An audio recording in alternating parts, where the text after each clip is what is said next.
Hello students, welcome and welcome back to my YouTube channel.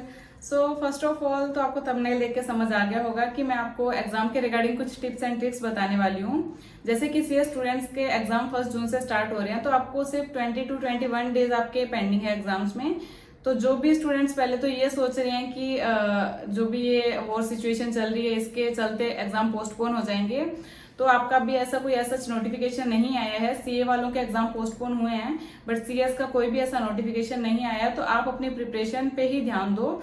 अगर आपके same day पे exam होते हैं तो आपको उसके लिए प्रिपेयर रहना है। तो पहले तो खुद को एक लास्ट पुश दो कि जस्ट 20 दिन और बचे हैं, बस 20 दिन ही मेहनत करनी है। और तो ऐसा खुद को समझा के अभी इस मोमेंट पे आपको आके आपको बिल्कुल हार नहीं माननी है। अभी हम डिस्कस करेंगे कुछ एक पॉइंट्स जो आपको एग्जाम के पहले वाले दिनों में एग्जाम टाइम पे आपको ध्यान रखना है। ठीक है, तो वन बाय वन स्टार्ट करते हैं। फर्स्ट वन इज कि प्लान द सीक्वेंस। आपको सीक्वेंस प्लान करना है कि आपको एग्जाम कैसे अटेम्प्ट करना है। जैसे आप मॉक टेस्ट देते हो या फिर previous year question paper solve करते हो, तो आपने देखा होगा कि पार्ट्स में आता है exam, part A B C या फिर 1 2 3। तो आपको कौन सा पार्ट फर्स्ट उठाना है, कौन सा ज्यादा स्कोरिंग है, कौन सा टाइम कंज्यूमिंग ज्यादा है, या फिर किस पार्ट में केस स्टडीज ज्यादा आती हैं। तो आपको इस हिसाब से पेपर्स को एनालाइज करना है। आप जो भी प्रीवियस ईयर करोगे या फिर किसी के अंडर आप अगर टेस्ट दे रहे हो, तो आपको आइडिया लग जाएगा कि किस हिसाब से मैं पेपर अटेम्प्ट करता हूँ तो ज्यादा स्कोरिंग हो रहे हैं। तो आपको ब्लैंक बिल्कुल नहीं जाना कि जो भी इजी है वही पहले उठा लूंगा, ऐसा नहीं करना। प्लान करके चलना है कि कौन सा पार्ट मुझे पहले उठाना है। Now next one is attempt 100% of your paper. कि कुछ स्टूडेंट्स क्या करते हैं कि यही सोच के चलते हैं कि मुझे 80% पेपर अटेम्प्ट करना है या फिर 90% अटेम्प्ट करना है। ऐसा आपको बिल्कुल नहीं करना। टारगेट ऑलवेज 100% का रखना है।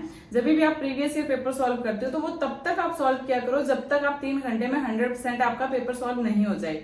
ठीक है, तो आपको हमेशा 100% का टारगेट लेके चलना है। इन केस अगर लास्ट के 1-2 क्वेश्चंस के लिए अगर आपको टाइम नहीं मिल पाता है तो जस्ट उसके सेक्शन के प्रोविजंस राइट डाउन कर दो, पॉइंटर्स बनाओ, उसका प्रोविजन लिखो, बट एटलीस्ट अटेम्प्ट करो, उसको ब्लैंक बिल्कुल मत छोड़ो। So it is most important. जैसे मैंने अपनी सारी जर्नी के ड्यूरिंग हर पेपर मैंने 100% अटेम्प्ट किया था। मुश्किल से एक ड्राफ्टिंग का एग्जाम था जो लास्ट में मेरा 8 नंबर का छूट गया था, बाकी मैंने 100% सारे पेपर अटेम्प्ट किए थे। सो देर आर हाई चांसेस कि आपको अच्छे मार्क्स मिलेंगे या फिर आपका एग्रीगेट प्रॉपरली बन पाएगा। नाउ नेक्स्ट इज आपको जो 15 मिनट मिलते हैं एग्जाम रीड करने में, तो वो टाइम आपको कैसे यूटिलाइज करना है। तो कुछ स्टूडेंट्स उसमें क्या करते हैं कि ठीक है ये भी क्वेश्चन आता है, ये भी क्वेश्चन आता है, ये भी आता है, तो ये चीज करते हैं। ये आपको नहीं करनी है। आपको क्या करना है कि जो केस स्टडी बेस्ड या कमेंट बेस्ड क्वेश्चंस हैं, तो उनकी जो स्टेटमेंट होती है वो बड़ी होती है, तो उनमें अगर आप आराम से आपको 4 से 5 मिनट लग जाते हैं सिर्फ क्वेश्चन रीड करने में। तो आपको उस 15 मिनट के टाइम पे क्या करना है, जो बड़े लेंथी क्वेश्चंस हैं उनको आपको अच्छे से रीड करना है, क्योंकि स्टार्टिंग में आपका फ्रेश माइंड होगा बिल्कुल, और आप उस 15 मिनट में सिर्फ आप रीड कर सकते हो, आप कुछ राइट डाउन नहीं कर सकते। ठीक है, तो आपका फ्रेश माइंड होगा तो आप अच्छे से उसको रीड कर पाओगे। अच्छे से उसको देखना है उसमें कौन सा सेक्शन की बात हो रही है। फॉर एग्जाम्पल सेक्शन 188 की बात हो रही है तो साइड में पेंसिल से लिख लिया कि सेक्शन 188। ठीक है, अगर कोई कमेंट बेस्ड है तो ठीक है ये यस है नो है, तो वो छोटा सा उसमें साइड में पॉइंटर लिख लिया उसका। ठीक है, तो आप अगर मिनिमम 2 या 3 भी क्वेश्चन उसके करते हो 5-5 मिनट में, 3 क्वेश्चन फॉर एग्जाम्पल आपके हो गए और वो 5-5 नंबर के, तो आपको 15 नंबर का, तो आप यूं देखो तो आपने अगर क्वेश्चन वगैरह आपने रेडी रखा है, आपने पॉइंटर्स लिख लिए, जस्ट आपको उसको एक्सप्लेन ही तो करना है अभी आंसर शीट में। तो ये चीज आपको बहुत हेल्प करेगी, क्योंकि लास्ट में क्या होता है कि जैसे हम सारा पेपर अटेम्प्ट कर लेते हैं, लास्ट का आधा पौना घंटा जब रहता है तो इतना दिमाग पे प्रेशर आ जाता है कि इतने क्वेश्चन पड़े हैं और इतना टाइम रह रहा है। तो आप क्या करते हो कि आप फटाफट से जो भी आपको समझ आ रहा है आप जब जस्ट लिखते हो, और उस टाइम पे अगर आपको वो केस स्टडी वाले क्वेश्चन दे दें तो आपका ध्यान तो घड़ी के साइड रहेगा कि यार टाइम इतना हो रहा है, इसमें ज्यादा से ज्यादा 2 मिनट लगाने, और जो 5 मिनट में क्वेश्चन आप रीड कर रहे हो उसमें आप उसको आप 2 मिनट में कैसे कर लोगे, है ना। तो आप फिर आधा समझोगे, यस की जगह कमेंट में नो कर दोगे, या फिर जो सेक्शन पूछा है उसका कुछ उलट सेक्शन लिख दोगे।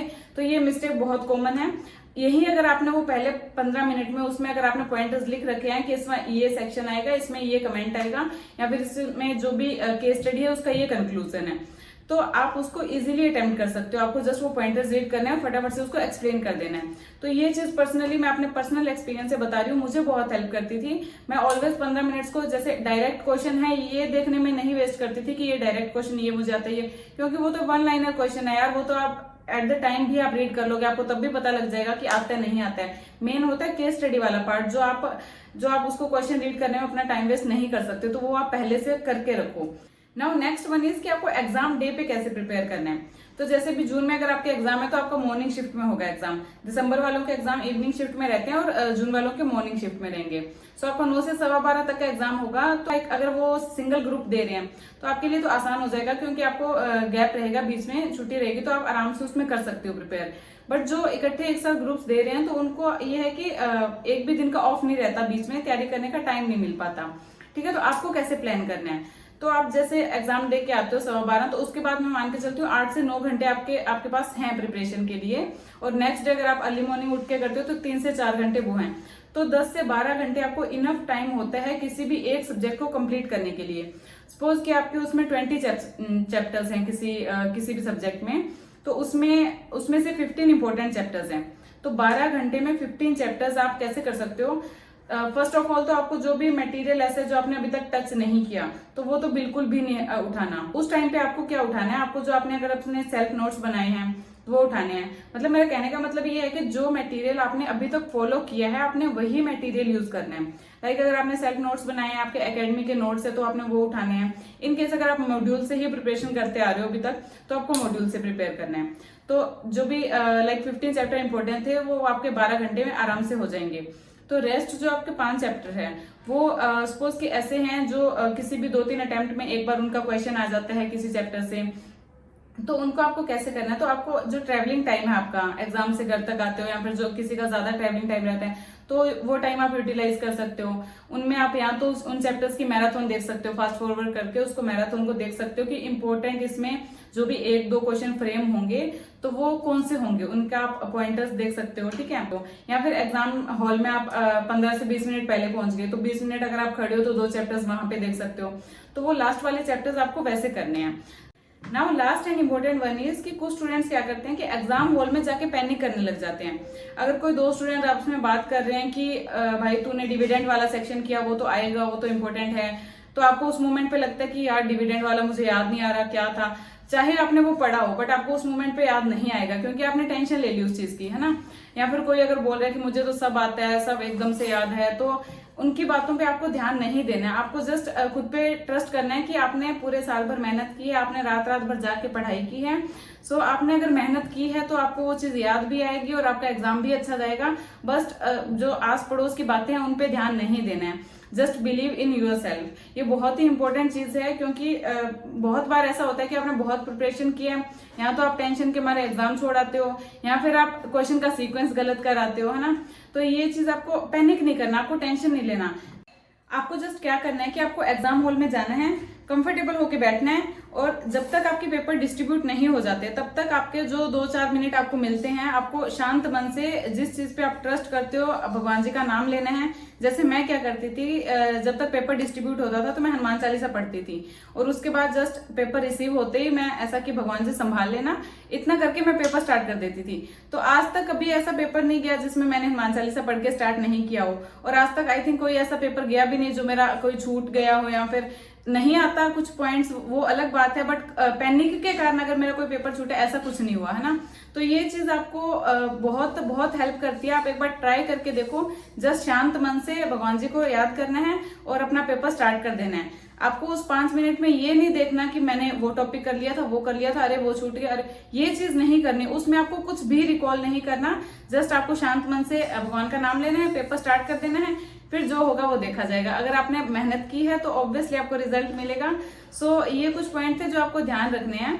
अभी एक मैं नेक्स्ट वीडियो बनाऊंगी कि स्टूडेंट्स को ये भी नहीं पता रहता कि हमें पेपर अटेम्प्ट कैसे करना है, लाइक क्वेश्चन की नंबरिंग कैसे करनी है, किस पेज से क्वेश्चन आंसर स्टार्ट करना है, नए पेज से स्टार्ट करना है, या फिर वहीं से कंटिन्यू कर देना है, या कितना गैप देना है, क्या ये चीजें नहीं पता रहती। केस स्टडी बेस्ड या कमेंट बेस्ड कैसे अटेम्प्ट करने हैं, तो इस पे मैं एक नेक्स्ट वीडियो बनाऊंगी जिसमें मैं अपने प्रीवियस ईयर जो पेपर हैं जो ICSI द्वारा चेक्ड हैं तो वो मैं आपको शो करूंगी, तो वो चीज भी आपको बहुत हेल्प करेगी।